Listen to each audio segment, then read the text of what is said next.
हमारे देश का पढ़ा लिखा नौजवान अधिवक्ता या पत्रकार,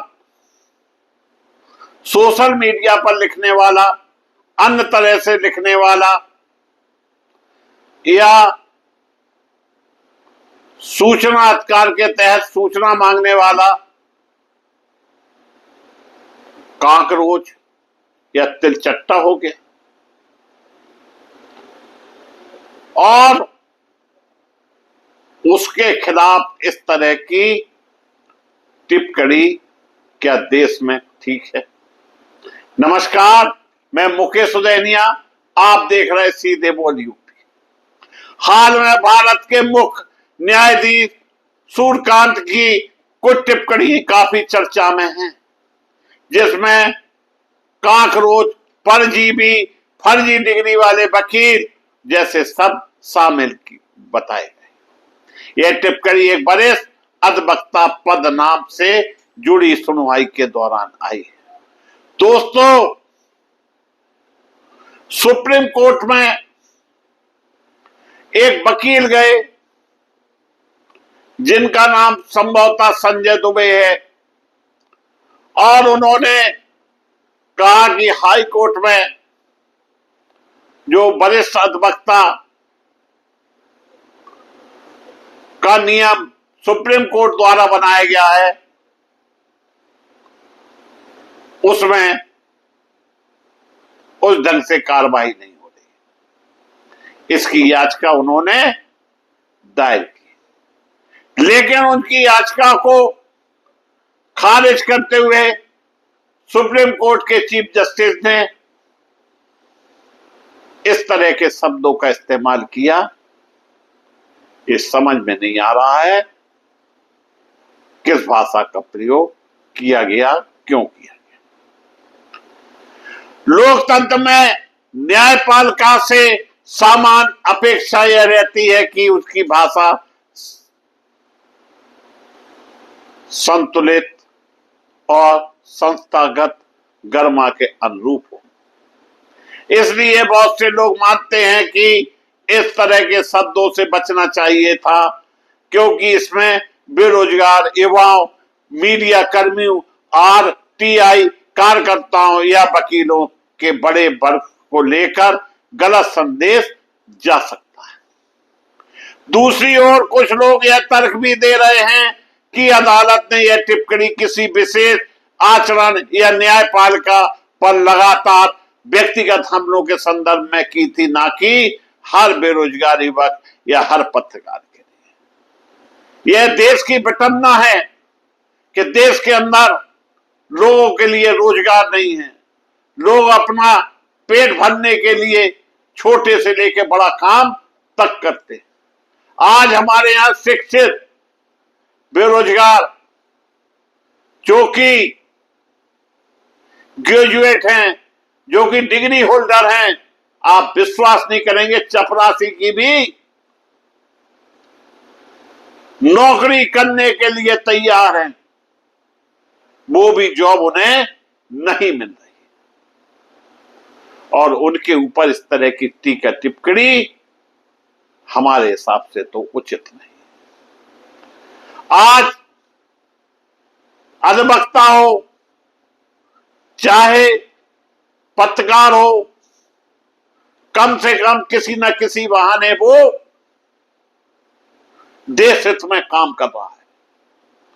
आपसे पैसे तो नहीं मांग रहा है, आपसे भीख तो नहीं मांग रहा है, आप के सामने कुछ लेके आ रहा है।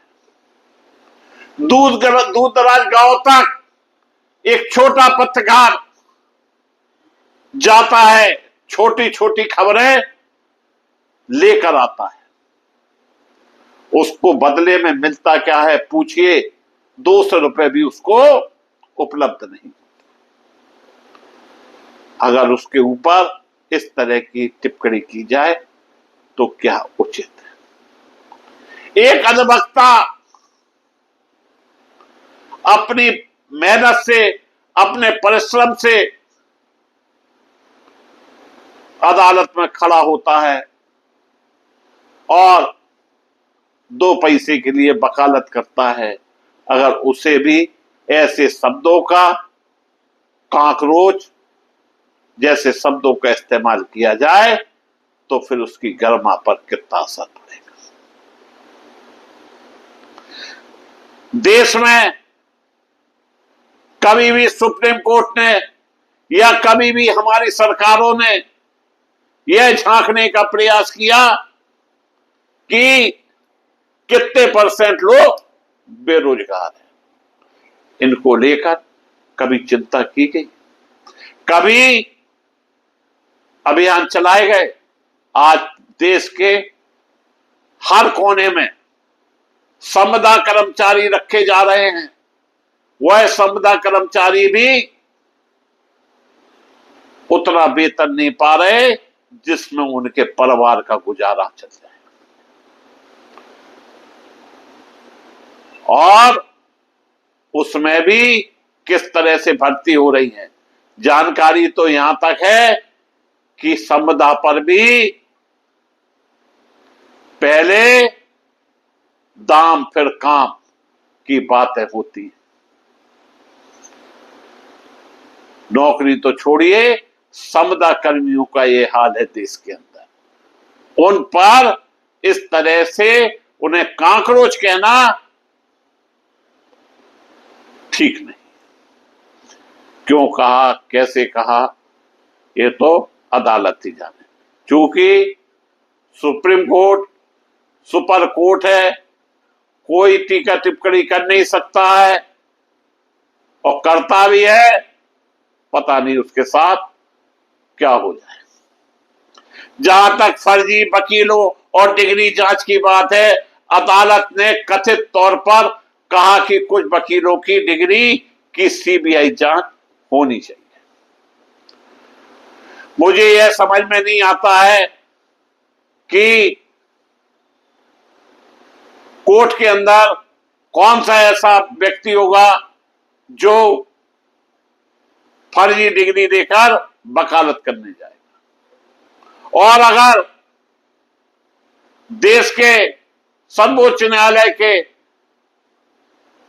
मुख्य न्यायाधीश को लगता है कि सीबीआई जांच होना चाहिए, तो मैं कहता हूं डंके की चोट पर सीबीआई जांच होना चाहिए। लेकिन जांच देश में चल रही सत्ताओं की भी होना चाहिए, देश में चल रही योजनाओं की होना चाहिए, जिससे यह पता चल सके कि देश के बेरोजगारों पर क्या आफत गुजर रही है। अब तो वो पकौड़ा तलने लायक भी नहीं रह गया, क्योंकि तेल भी महंगा हो गया। अगर वास्तव में फर्जी डिग्री का मुद्दा है तो उसकी निष्पक्ष जांच होना गलत नहीं माना जाएगा, क्योंकि कानून पेशा भरोसे पर चलता है। लेकिन ऐसे आरोप में भी पूरी बिरादरी पर सामूहिक टिप्पणी करने से विवाद पैदा होना स्वाभाविक है। क्या देश में इतने रोजगार हैं कि आम आदमी की जरूरत पूरी हो जाए, वह अलग, लेकिन महत्वपूर्ण मुद्दा है भारत में बेरोजगारी, प्रतियोगी परीक्षाओं का दबाव, युवाओं में निराशा, पेशेवर संघर्ष वास्तविक समस्याएं हैं। ऐसे माहौल में जब शीर्ष संवैधानिक पदों से कठोर भाषा आती है तो स्वाभाविक रूप से प्रतिक्रिया तीखी हो जाती है। बहुत से लोगों को लगता है कि संस्थाओं को आलोचना सहने की क्षमता भी रखनी चाहिए, जबकि आलोचना करने वाले को भी मर्यादा में रहना चाहिए। किसी याचिका खारिज होना अदालत का अधिकार है, लेकिन अदालत की टिप्पणी और भाषा पर सार्वजनिक बहस होना भी लोकतंत्र का हिस्सा है, बशर्ते यह सम्मानजनक और तथ्य आधारित। यानी ये उन लोगों को गालियां दी जा रही हैं जो पढ़ लिख कर भी सड़कों पर चप्पल चटका रहे। नीट की परीक्षा का पेपर लीक हो जाता है, जिन बच्चों ने साल भर पढ़ाई की वो फिर से सड़क पे आ गए और एक दशक से यही हो रहा है। परीक्षाएं होती हैं, लीक हो जाती हैं, परीक्षाएं होती हैं, लीक हो जाती है। आखिरकार पढ़ा लिखा युवक जाए कहां? कौन सी नौकरी उसको मिल रही है? नौकरियां हैं कितनी हिंदुस्तान में, इस पर भी तो अदालत कभी आईने की तरह तस्वीर देश के उन बेरोजगारों के सामने रखने का प्रयास करे, उनकी भावनाओं को समझे, उन वकीलों की भावनाओं को समझे, उन पत्रकारों की भावनाओं को समझे जो बिना पैसे के दूर दराज से खबरें लेकर आते हैं और उनकी खबरों से ही देश चल रहा है। ग्रामीण क्षेत्र में छोटी छोटी खबरों को एकत्रित करना आसान नहीं है। सुबह निकलता है, शाम को आता है, क्योंकि वो सोचता है इसी बहाने उसका कम से कम 200-400 रुपए मिल जाए, काम तो चल जाए। अब उसको भी इसी दायरे में रख दिया है। देश की बहुत बड़ी विटंबना है बेरोजगारी, इसको दूर नहीं किया जा सकता है। हमारे देश के प्रधानमंत्री कहा करते थे कि प्रति साल 2 करोड़ लोगों को रोजगार देंगे। अगर प्रति साल 2 करोड़ लोगों को रोजगार मिला होता तो अभी 22 करोड़ लोगों को रोजगार मिल गया होता। एक आंकड़ा सुप्रीम कोर्ट निकाल के दे दे कि 12 साल में कितने लोगों को रोजगार दिया गया है। मैं दावे से कहता हूं यह बात सामने नहीं रखी जाएगी और ना ही उन एजेंसियों से पूछा जाएगा जिनके द्वारा पेपर लीक किए जाते हैं। मामले कोर्टों तक जाते हैं, सालों डरे रहते हैं और फिर जहां के तहां निपट जाते हैं। लेकिन जिस तरह से काकरोच शब्द का इस्तेमाल किया गया, यह तो सम्मानजनक टिप्पणी नहीं है।